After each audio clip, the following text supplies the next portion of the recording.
Whispers Between Headstones by Michael Adams. The gate to Greystone Cemetery groaned open like a reluctant secret. Michael Wren stepped through, breath frosting in the dusk. The iron fence behind him sealed out the living, the traffic, even the sun. Here, the air moved slower, too aware of what it carried. He walked the familiar path past weatherworn marble and rusted urns, the angel with a face eroded into a soft blur, the twin crypts that always seemed slightly too symmetrical, and down row 7, where the grass never quite dried, where Eliza lay. Her headstone was modest, ivory marble, cracked across the base like a fractured thought. Eliza Wren, beloved wife, 1981 to 2019. It felt insufficient. Michael knelt, lit a candle, and watched its small flames struggle against the wind. He braced it with both hands. Then, the whisper came. "Michael, it's cold down here." It wasn't carried by the breeze. It nestled behind his ear like breath. He spun around. Nothing, just graves and the slow hum of cicadas. "Behind the angel," the voice urged. Michael moved, heart thudding. Behind the statue, the earth was soft, unnaturally so. He dug until his fingers struck metal, a locket, bent and muddy, etched with an ornate vine. Inside, a photo of two girls, Eliza and someone else. Confused, he turned back, only to find Eliza's grave gone. In its place stood an arched stone doorway, carved with symbols older than mourning. Steps spiraled down into damp silence. Michael hesitated, clutching the locket, then descended. The chamber below pulsed with candlelight and memory.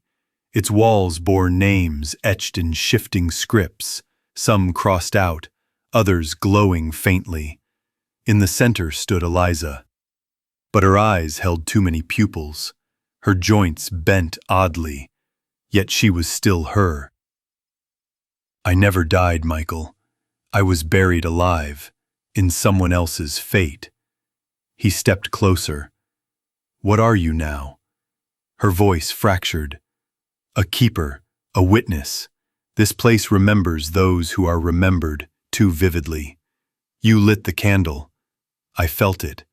Michael glanced at the glowing name, the girl from the photo. "Your twin?" "Yes, taken. Not by death, by something older." A spiral staircase led deeper. Teeth lined the walls, molars rooted into stone. At the base, a room soaked in blood and flickering flame. At its center sat an old man on a throne of bones. "You brought him," he rasped. Eliza bowed. "Michael is the key." Michael stared uneasy.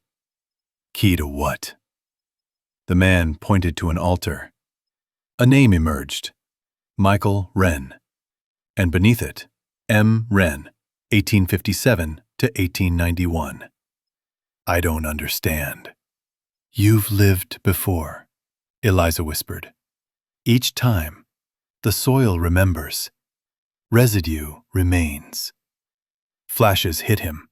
Sepia fragments of soot, a journal, a child's scream behind an iron door.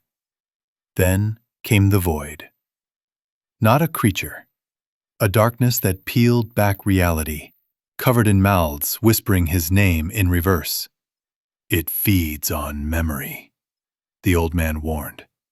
"So you cannot break the cycle." Michael gripped the locket, stepped onto the altar. Flames erupted.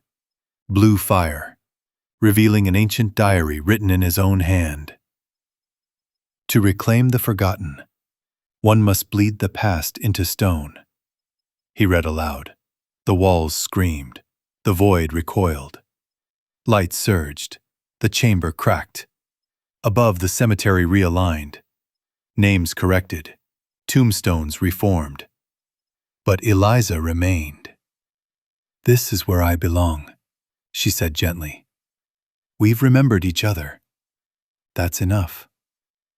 The gate creaked open again. This time, without protest.